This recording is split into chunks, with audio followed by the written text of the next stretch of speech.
Hi everyone, it's Monique and Megan. I nearly said Monique and Megan. Usually on opposite sides. Yes, from Soapy Smooches. Hope you're well.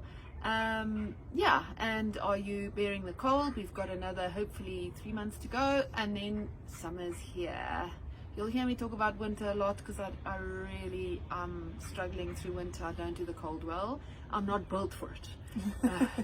Tropical lady. Yeah. But anyway, here we are, right? We're finding ourselves in Africa, South Africa, and Johannesburg, one of the coldest cities in South Africa. So there we go. I think Cape Townians would strongly disagree. No, it's the coldest here.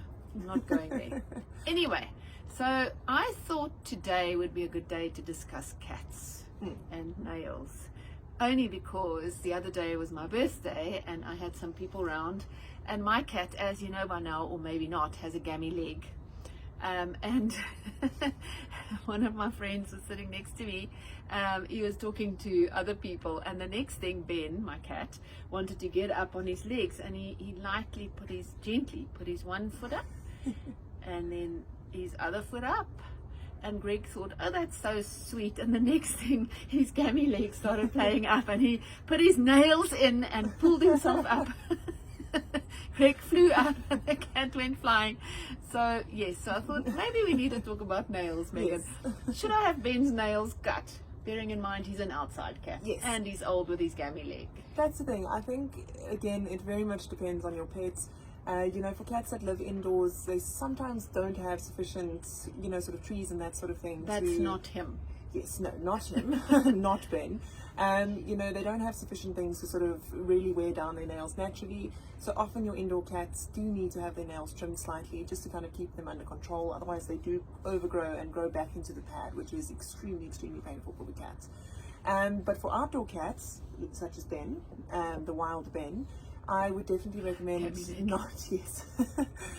not cutting the nails, purely because your cat's outside. You don't know what they're going to be exposed to. The nails are there to help them sort of defend themselves, and also to help them get away from things. So if your neighbor's sort of pit bull escapes and happens to stumble across your cat on the driveway or something, you want your cat to be able to get up a tree as fast as possible and get away from the danger that they might be exposed to being outside. And also getting up that tree, actually claws, Exactly. They have their claws out and wears the nails down. Exactly. Because although Ben has a bit of clawy nails, it's not that bad. No, and that's the thing. Outdoor cats, they are supposed to be sharp. They are supposed to be long. They're there to hunt birds and other many gifts that I'm sure cat owners have received on occasion from their cats. So the nails are supposed to be sharp. They are supposed to be a little bit lengthier. But if it's an outside cat, that's how they're supposed to be, and it's what keeps them safe. You talk about the presents. People say to me, why don't you have a bird feeder in this garden? I'm going, because then I'm not feeding the birds, I'm feeding them. That's like putting McDonald's in the garden for your cat. Exactly. So he's like that. He waits. He's very clever with his gammy leg, and he actually just helps himself. So Ben is also an old cat. He's the only boy in my family, so he kind of rules the roost. So he does sleep on the bed and he finds a warm spot. But old cats do. Yorkies up on occasion. Yes.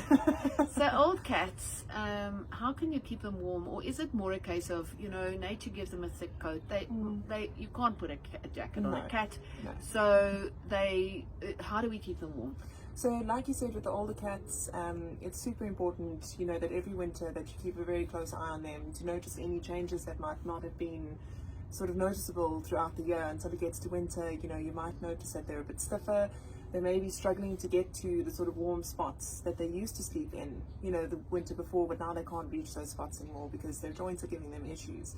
So the most important thing is to make sure that they're able to reach their food. If they're eating more than they did previously, make sure that you're providing them with that extra food for the extra calories, extra fat, extra warmth.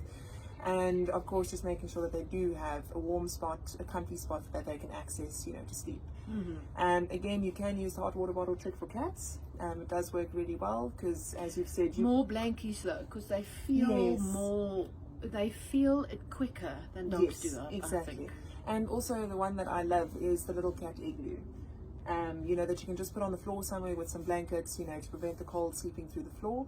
But that igloo tends to trap some of the warmth as well. So it's nice to put a hot water bottle under the igloo with the blankets, and they have a little sort of cat That's cave. if your cat likes it. Like Yes. Ben had an igloo and he slept on top of the igloo instead of inside of the igloo. Well, as we know with cats, I think we can only do our best. At the end of the day, they will make the decision. Yes. But you know, it's just as a pet owner, you know, as you do with Ben, you just keep an eye on what they're sort of struggling with and provide them with what you can to make their lives a bit easier. Yes, I do. And Ben provides lots of entertainment, He does. so he can stay. He can stay another week. does. That's fine. Anyway, everybody, have a great week. We'll speak to you soon. Take care. Lots of love. Bye.